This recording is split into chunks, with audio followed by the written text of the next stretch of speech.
অসংযুক্ত হস্তমুদ্রা সর্প শীর্ষ হস্ত। পতাকা মুদ্রা থেকে আঙুলকে অর্ধেক ঝুলিয়ে দিলে সর্পশীর্ষ মুদ্রা তৈরি হয়। এর প্রয়োগ হয় চন্দন, সর্প, মন্দধ্বনি, পালন, পোষণ, দেবতা এবং ঋষিকে জল দেওয়া ইত্যাদিতে সর্পশীর্ষ হস্তের প্রয়োগ হয়ে থাকে। এরপরেই অসংযুক্ত হস্তমুদ্রা 17 নম্বরে আছে মৃগশীর্ষ হস্ত।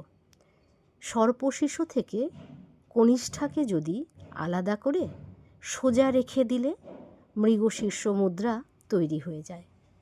এর প্রয়োগ হয় স্ত্রী, ভয়, বিষাদ, কাউকে ডাকা ইত্যাদিতে ব্যবহার করা হয়। এরপরে আমরা জানব অসংযুক্ত হস্তমুদ্রার 18 নম্বরে আছে সিংহমুখ হস্তমুদ্রা। যখন মধ্যমা এবং অনামিকা মুদ্রাকে আঙুলের সঙ্গে মিলিয়ে দিলে বাকি আঙুলকে দাঁড় করিয়ে দিলেই সিংহমুখ মুদ্রা তৈরি হয়। এর প্রয়োগ হয় হোমযজ্ঞ, খরগোশ, হাতি ইত্যাদি বোঝাতে। ছবিগুলো দেখলেই আমরা জানতে পারব।